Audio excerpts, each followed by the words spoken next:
Programa recreativo de producción nacional con elementos de lenguaje, salud, sexo y violencia que solo bajo la supervisión de padres, madres, representantes o responsables es apto para niños, niñas y adolescentes.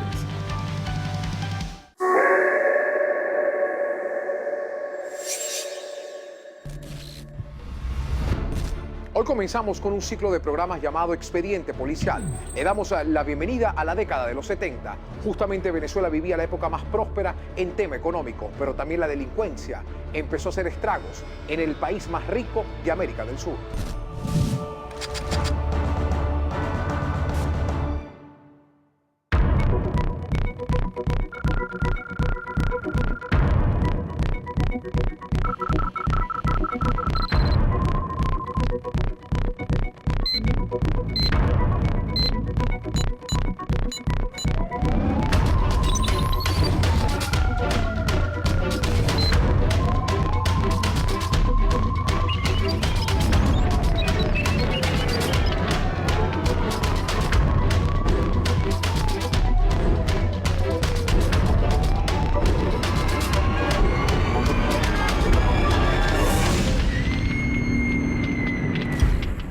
Rostros del Crimen está apegado a hechos estrictamente reales. No hay recreaciones ni dramatizaciones. Sus protagonistas hablan desde el rigor del suceso. El periodista Ricardo Mateos y los comisarios jubilados Inver Ochoa, Sergio González y la abogada penalista Mónica Fernández serán los encargados de ilustrarnos de cómo ocurrieron los hechos en la década de los 70. En los años 70 se había gestado un gran movimiento revolucionario izquierdista que estaba en contra de los gobiernos de la época dirigidos por el conocido Pacto de Punto Fijo. Los criminales que actuaron en el secuestro de las hijas del recordado Renio Tolina formaban parte de ese movimiento popular. Fíjate que la época de los 70, finales de los 60, marcó de alguna manera la historia del secuestro en Venezuela. Venezuela no era un país acostumbrado al secuestro, sino que era un fenómeno más bien propio de las guerrillas o los grupos irregulares colombianos. Lógicamente, Renio Tolina era una persona pública, una persona relevante, y sus hijas eran muy apetecibles, particularmente para hacer un secuestro más político que económico, que es como ha variado quizá el fenómeno del secuestro en este momento. El secuestro de las hijas del animador número 1 del país, Renio Tolina, fue controversia para la década de los 70. Este hombre pasó de ser una figura reconocida en las pantallas televisivas para ser más mediático aún, porque estuvo vinculado fuertemente con la política, pero también con el secuestro de sus herederas. Recuerdo perfectamente bien que nuestro país nació diciendo por aquí. El secuestro de las hijas de Renio Tolina para la época fue algo que impactó a la colectividad. Primero por lo que representaba Renio Tolina para la opinión pública y para la estructura social del momento, ya que era una persona pública. Efectivamente era una persona que dirimía sobre la no aplicabilidad del civismo y de las condiciones éticas morales del individuo, que de alguna u otra forma contravenían a la izquierda que se desarrollaba para la fecha y que mucho más allá de generar un beneficio propio para la organización que ejecutó dicho secuestro, era un mensaje destinado a no interrumpir el desarrollo o los objetivos que ellos se habían planteado para la época. Este hecho ocurrió el 11 de noviembre de 1969. Ese día las hermanas Otolina eran trasladadas por el chofer de la familia hacia su centro de estudios. 6 hombres fingieron estar accidentados para hacer que el chofer que llevaba a las niñas para el colegio se detuviera. Era una época en la que todavía la solidaridad no era un acto suicida. Cuando el vehículo en que se desplazan las hermanas Otolina llega a la par del otro vehículo que está allí estacionado, 5 personas bajan del vehículo portando armas de fuego, su ametralladora, cubriendo sus rostros con pasamontañas y obligan a las jóvenes a salir del carro y son trasladadas hasta el otro vehículo que estaba allí simulando estar accidentado inmediatamente emprenden la huida con las muchachas allí dentro del vehículo. Luego de someter al conductor de las niñas, tomaron a las 3 hijas de Reni, le entregaron una nota con instrucciones al chofer y se fueron. En la nota le advertían a Reni que no debía llamar a las autoridades y le daban instrucciones de pago a cambio de la liberación. Le daban todas las instrucciones de cómo debería de actuar, que si quería volver a ver a sus hijas con vida, no participara el hecho a la policía. La familia, ante esta amenaza latente, deciden llevar a cabo el pago del dinero que los sujetos estaban solicitando, para el momento 400.000 bolívares.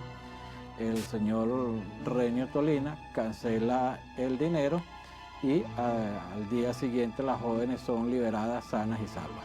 Todo esto tenía otro trasfondo también, aparte del impacto social, aparte de decirle a Renio Tolina, hey, por favor, haz un alto sobre las críticas que se desarrollan o las críticas que tú expones a través de los medios de comunicación, también era sustanciar o financiar el proyecto de movimiento de izquierda que se estaba generando para la fecha. Tras el secuestro de las jovencitas, las autoridades lograron capturar a uno de los implicados que fue enjuiciado. Se trató de Federico Bottini Marín, quien junto a su hermano formaba parte de un comando revolucionario que atacaba a miembros de la política. Luego de realizar ese pago controlado y liberar a las 3 víctimas, las autoridades investigaron y lograron capturarlo. Fue pasado a juicio y posteriormente el sujeto escapó del recinto carcelario.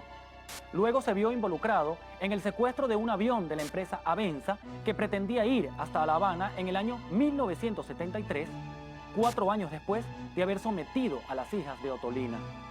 Fue ultimado por una comisión policial en 1977 cuando estaba en la población de Turmero. Sobre él recaía una orden de eliminarlo, al igual que había ocurrido con su hermano José Rafael 5 años antes. ¿Cómo eran los secuestros para la época?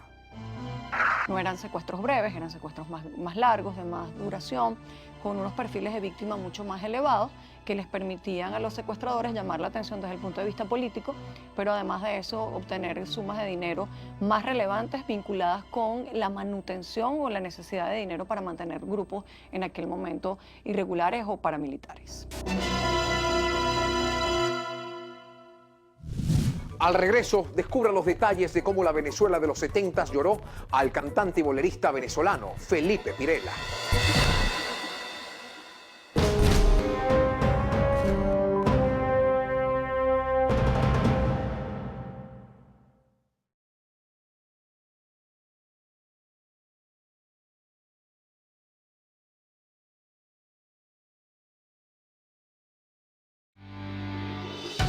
Estás viendo Rostros del Crimen.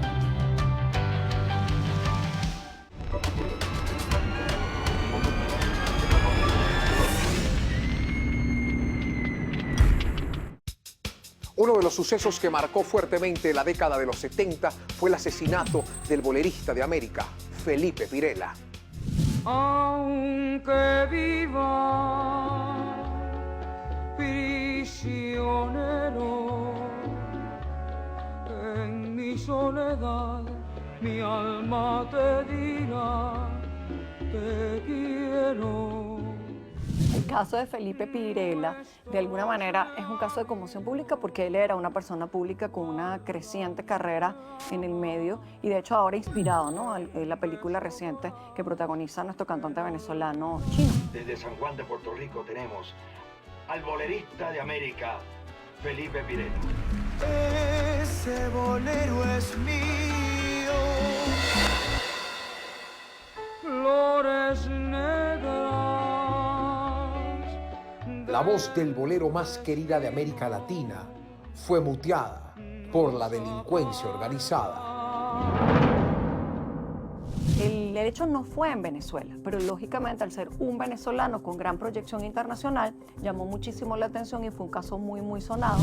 Felipe Pirela fue una bandera de América. Felipe Pirela fue conocido como el bolerista de América, venezolano, con un don y una voz de ángeles, podríamos decirlo de esa manera. Cautivó a muchas generaciones, cautivó a la década del momento a través de sus canciones. Ocurrió en Puerto Rico el 2 de julio de 1972. Ese día Felipe Pirela había estado cantando allí en un lugar nocturno denominado El Molino Rojo. Estuvo hasta las 4 de la mañana allí cantando. Luego que terminó su presentación artística, dialogó un rato allí con algunos compañeros del local y posteriormente se dispuso a trasladarse hasta el Hotel El Borinquen, donde se encontraba hospedado. En el trayecto hacia el hotel, desde un vehículo en marcha, le efectúan múltiples disparos, cayendo Felipe Pirela herido allí en el lugar. Se le prestan los primeros auxilios, lo trasladan hasta el Hospital Presbiteriano de San Juan de Puerto Rico, donde ingresa ya sin signos vitales debido a que una de las balas le había impactado la vena aorta y muere desangrado pues, en el trayecto hacia el hospital. Versiones del hecho comenzaron a publicarse en distintos medios de comunicación de Puerto Rico y de Venezuela. Edgar Pirela, hermano de Felipe, fue portador de la hipótesis que rezaba que al cantante lo habían mandado a matar. La orden, según el familiar de Felipe, había salido desde una mafia artística que operaba en Puerto Rico y que tenía ramificaciones en varios lugares del Caribe. Días después, se conoció que el homicida de Pirela asumía varias identidades de acuerdo al país donde operaba. En Estados Unidos se hacía llamar Luis Olivo, en Puerto Rico Luis Portavales y en Caracas usaba el nombre de Manuel Quintana. El asesino del bolerista Felipe Pirela tenía la cualidad de cambiarse la identidad en el país que visitaba.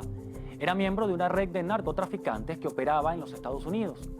Tras haber cometido el crimen del cantante, el 2 de julio de 1972, fue capturado 2 semanas después en Puerto Rico. Confesó que era el autor material del hecho en venganza por una deuda de drogas que alcanzaba los $5.000. De hecho, esa era una de las hipótesis que manejaba la policía de Puerto Rico, además del crimen pasional, pues en su momento se dudó de la sexualidad de Pirela, que fue cuestionada por la ex esposa y madre de su hija. La noticia del homicidio de Felipe Pirela llegó pronto a Venezuela para consternarla. El 2 de julio de 1972 había sido asesinado en Puerto Rico el maravino que había puesto a suspirar y a bailar a miles de fanáticos en el continente con su particular manera de interpretar el bolero. 10 días después, la policía de Puerto Rico practica la detención del ciudadano Luis Rosado Medina, quien confiesa su participación en el crimen, confiesa pues haberle dado muerte a Felipe Pirela, y las razones que alega era una deuda de estupefacientes por 5.000 bolívares que Felipe Pirela le adeudaba, y como no le había querido cancelar, pues motivo por ello le ocasiona la muerte. Luis Olivo y Manuel Quintana, es decir, porque el tipo tenía varias identidades y era lo que le permitía operar a sus anchas y no ser detectado, no solamente por las autoridades venezolanas, sino por las autoridades del Caribe y por las autoridades puertorriqueñas. Por eso es que de alguna u otra manera este individuo podía salir tan escurridizo, así, escabullirse, pero sin embargo la policía puertorriqueña logra dar con el individuo por información referencial de los testigos y a través de las descripciones fisonómicas logran identificar a esta persona. Tras su captura, fue condenado a 25 años de cárcel, pero solo cumplió 3 porque recibió una medida cautelar y fue puesto en libertad. Debía presentarse en tribunales cada cierto tiempo. En junio del año 1976, un cadáver fue hallado mutilado, desfigurado y sin huellas dactilares en una avenida de Puerto Rico. Por las características, se dijo que se trataba del asesino de Felipe Pirela. Sin embargo, fue difícil identificarlo. Su desaparición repentina dejó en evidencia que sí se trataba de él. Este mundo de los cantantes, de los dólares o las monedas en divisa extranjera, las drogas, siempre ha sido como un mundo bastante cercano, ¿no? Como que un punto va tocando al otro, y cuando se hace la casuística criminal, en casos sonados como estos, de alguna manera siempre terminan salpicados por esa sospecha, porque al final nunca se comprueba, que tiene que ver con mafias o con grandes grupos del medio artístico internacional. Al regreso, en 1973, un niño fue vilmente asesinado y secuestrado, presuntamente por familiares. No se pierda detalles del caso Vega.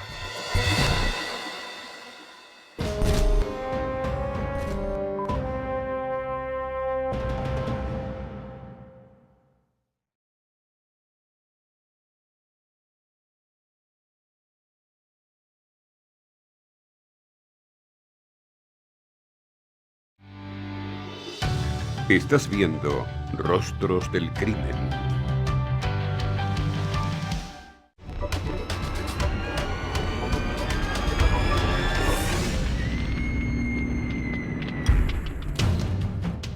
En 1973, el secuestro y asesinato de Carlos Vicente Vegas, de tan solo 13 años, puso en evidencia el choque que existe entre el poder económico frente al judicial.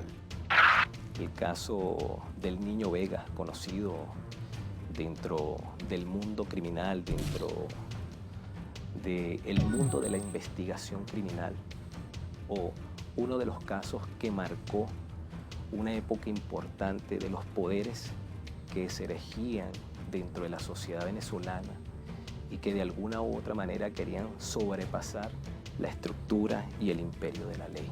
El impacto fue grande porque, sobre todo, en principio se trata de un niño, y en los casos de sucesos, cuando se trata de un menor de edad, un niño que en ese momento creo que él tenía 12 años o algo por ahí, impacta mucho, pues. Como ha impactado todos los casos donde los menores de edad son las víctimas del AMPA. Y cuando los delincuentes pues se amparan de muchas cosas para tratar de ocultar su identidad. Es un caso que marcó conmoción en la década, mucho más porque se trataba de un joven, de un niño de 13 años, que para la época era hijo de una familia pudiente del este, de la capital, y que lamentablemente cayó y falleció por negligencia de sus captores y sus secuestradores. En el caso del secuestro y muerte del niño Vegas Pérez, ocurrido en febrero de 1973, reluce un grupo de jóvenes entre 18 y 24 años perteneciente a familias adineradas de la época. Solo 2 de ellos eran de clase social baja.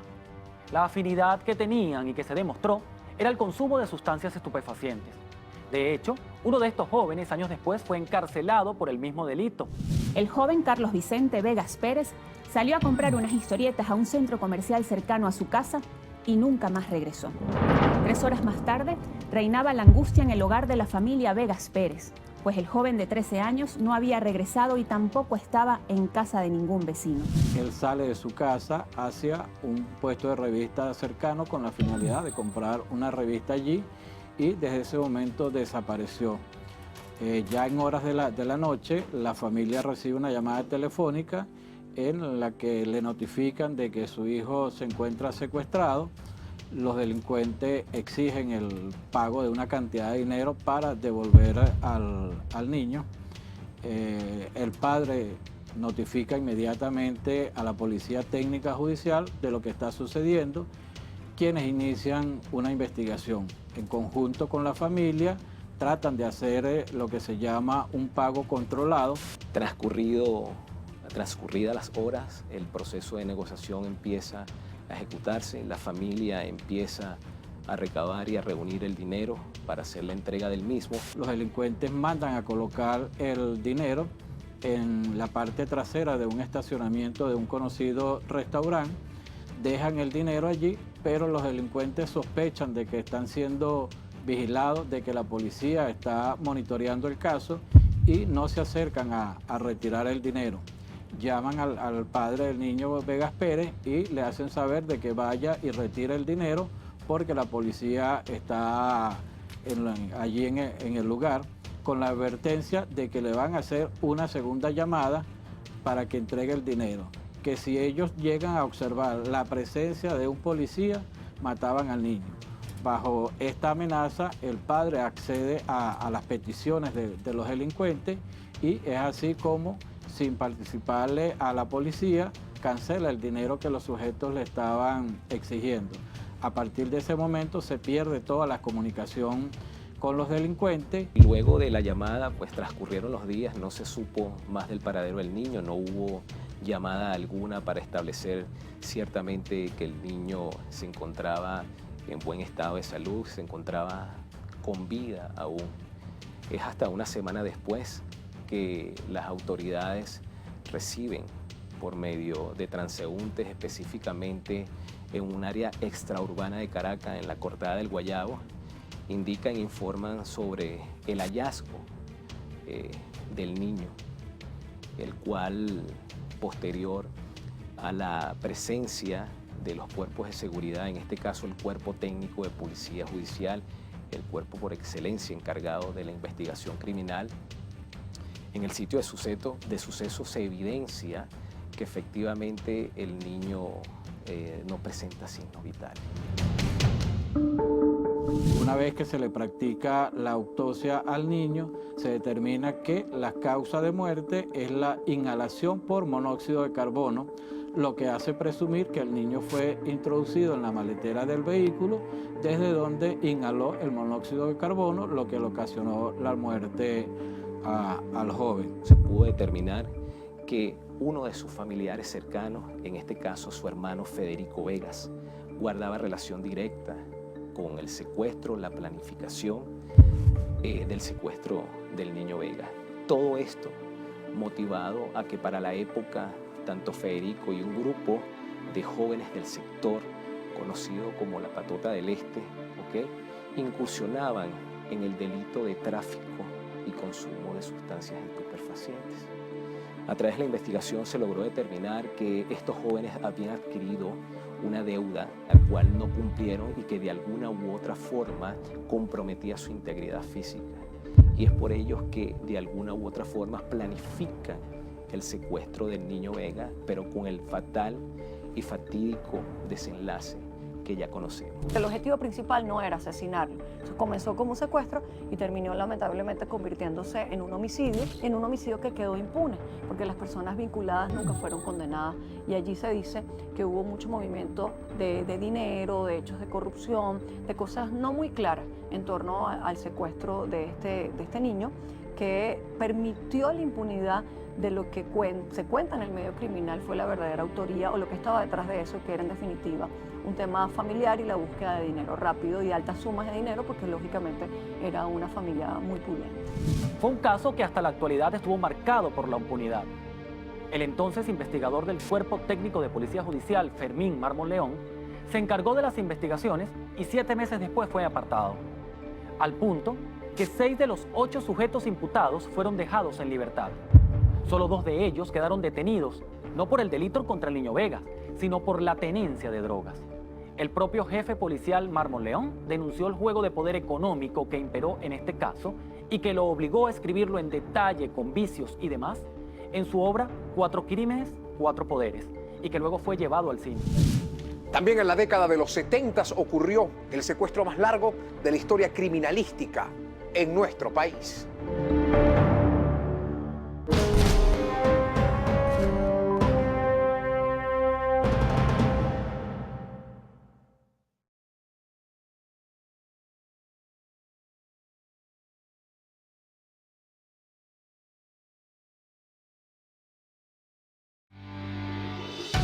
Estás viendo Rostros del Crimen.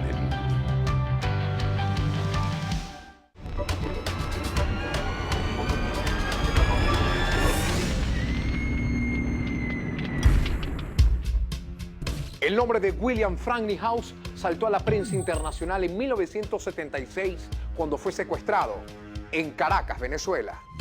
Mira, Nihouse fue un secuestro bastante complicado, primero porque era un extranjero, segundo, él tenía unas características físicas bastante particulares y además de eso, había grupos guerrilleros venezolanos implicados con su secuestro. El secuestro del señor Nihouse efectivamente marcó un precedente en la historia criminal del país, específicamente en el delito del secuestro.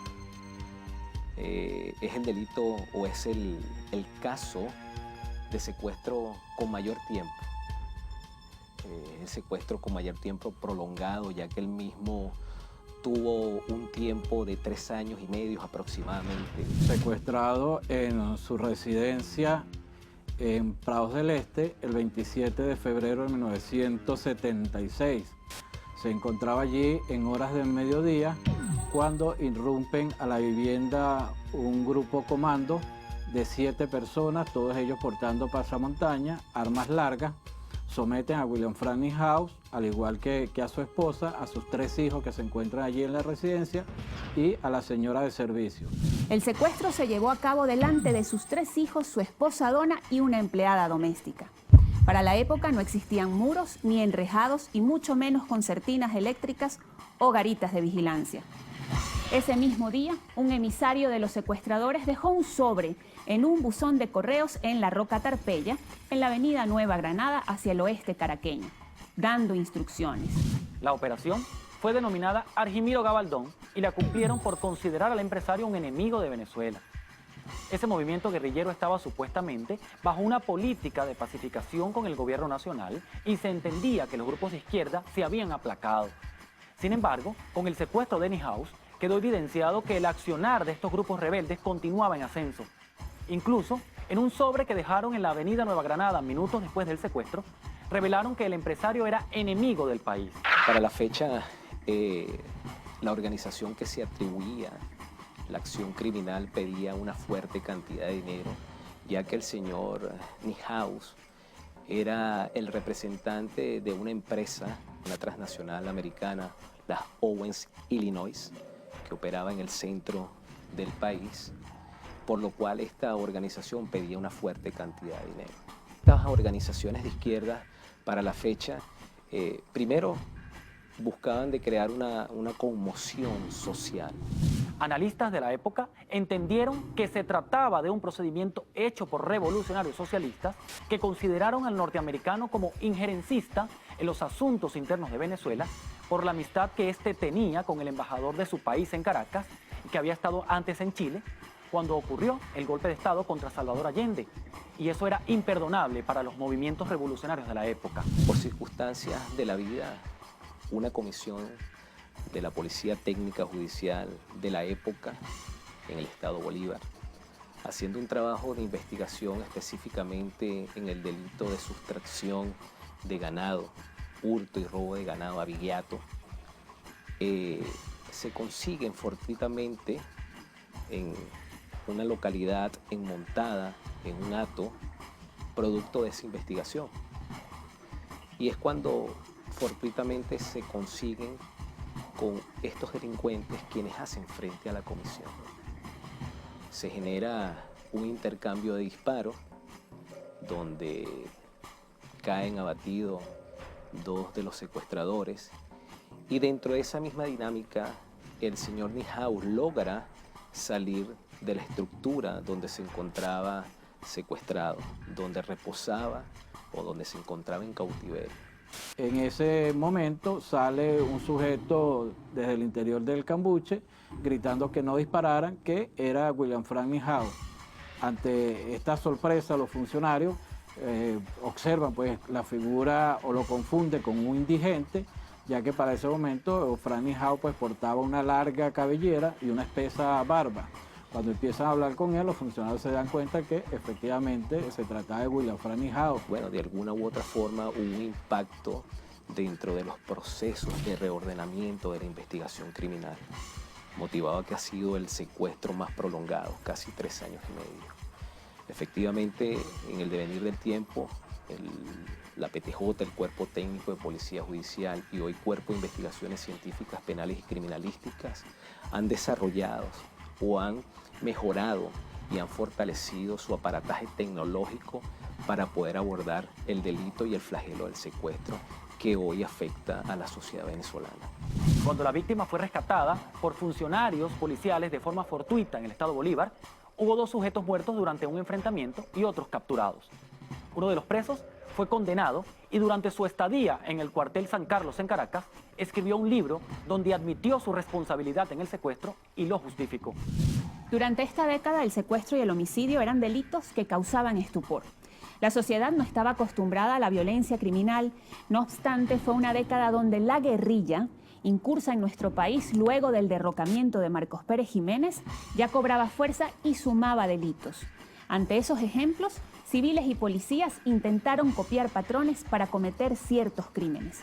Aquí comenzaba a gestarse la criminalidad en Venezuela. Daba sus primeros y torpes pasos. Un país rico y en bonanza, sin educación y formación para el trabajo. No se enseñó a trabajar para multiplicar las riquezas.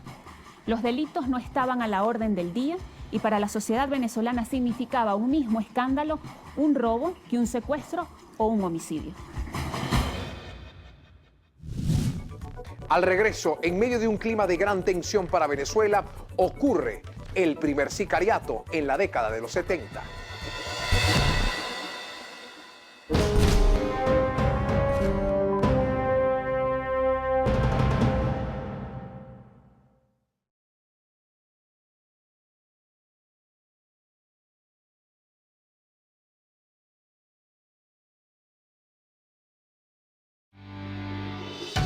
Estás viendo Rostros del Crimen.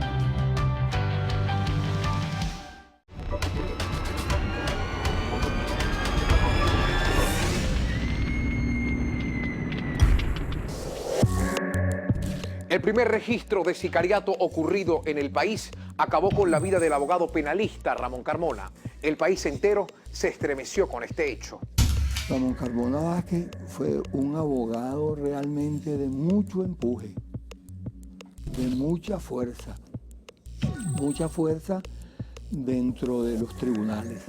Tenía mucha información para darle libertad a las personas que él defendía. Era un abogado muy agudo, sumamente agudo, y realmente conocedor del derecho hasta donde se puede interpretar.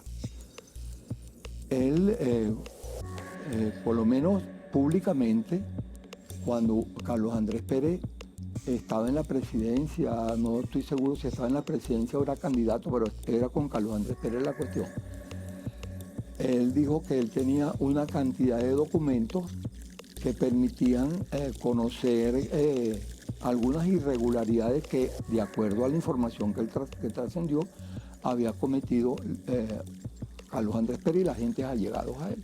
Nunca estuvo claro por qué lo matan, por qué el caso fue tan relevante. Es precisamente por eso, porque era una persona vinculada al medio policial y sus asesinos o sus homicidas también estaban vinculados a grupos de alto nivel. Lo que pudiésemos decir eran una especie de grupos élites o tropas élites venezolanas. Y lo que sí conozco en primera persona fue la lucha de la viuda de Carmona, de constantemente buscar justicia nacional e internacional en torno a su caso, que creo que al final, como muchos casos de estos, terminó salpicado por la corrupción política y la corrupción policial.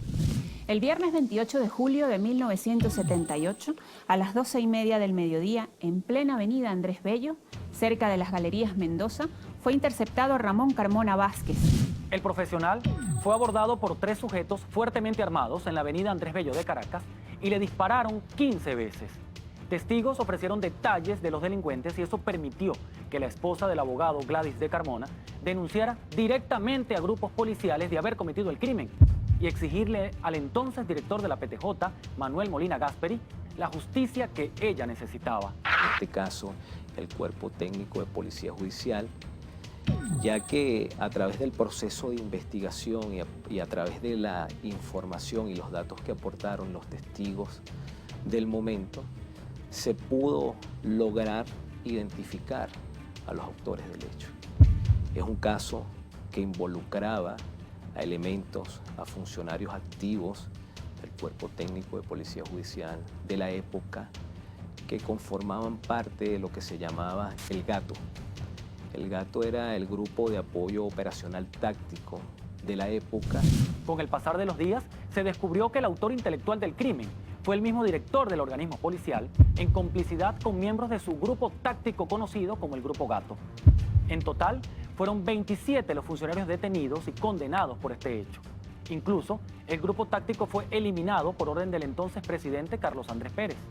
En este caso en particular, el aparato de justicia funcionó de una manera eficiente y transparente, ya que de alguna u otra forma los actores o los involucrados de este hecho eran servidores públicos, personas que se debían a la ciudadanía, personas que deberían de brindar seguridad y confianza a una sociedad, pero que lamentablemente, por las razones que hipotéticamente se manejaron para la época, tuvieron una afectación negativa para la organización de investigación criminal. Este asesinato dejaba en evidencia la contaminación que estaba apoderada de los cuerpos policiales, pues se trataba de un grupo completo de policías implicados en delitos, a quienes incluso señalaron de ser autores materiales del asesinato del animador de televisión Renio Tolina, un caso que aún tiene interrogantes. La viuda del abogado declaró en el año 2007 que aunque su caso tuvo justicia, no sirvió para que depuraran los cuerpos de seguridad que a su juicio estaban más contaminados actualmente. ¿Qué trajeron los crímenes de la década de los 70 para la Venezuela de hoy? Estos casos, a pesar de ser casos de relevancia ante la opinión pública que en este momento podemos quizás recordar o retraernos a ese momento, eran casos más políticos que casos de delincuencia común o de delincuencia organizada o de violencia estructural, como lo empezamos a ver a partir de los años 90. O sea, hay un antes y un después, y son totalmente distintos los sucesos, son distintos los protagonistas, son distintos son distintas las víctimas, son distintos los móviles, es decir, hay una Venezuela antes de los 70 y una Venezuela después de los 80.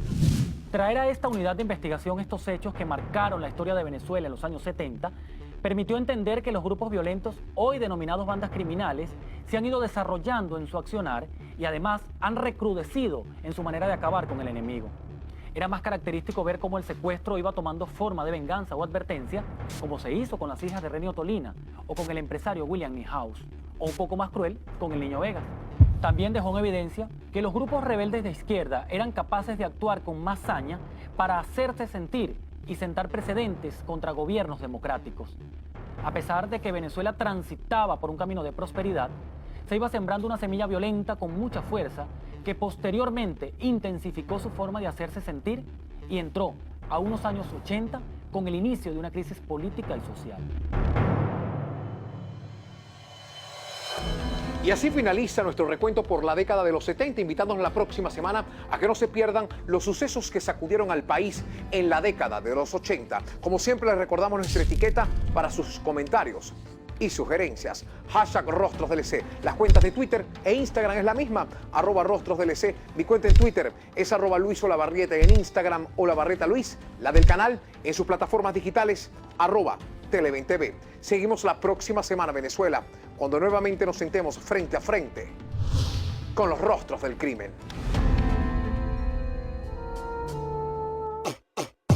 Paisajes hermosos donde se sustenta el crimen. Hermanos se atacan entre sí con proyectiles. Tensión en la situación, se sobrevive dando mucho más de lo poco que recibes. Mueren jóvenes, su madre llora.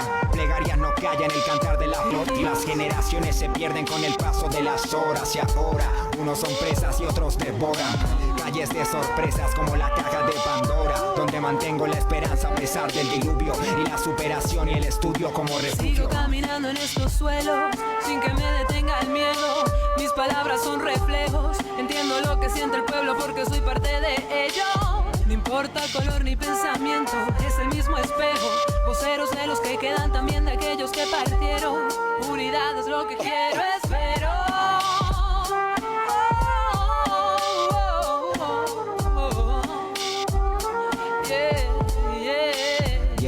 Yeah. Subjetivo quien produce. Proverso, Valeria Áñez.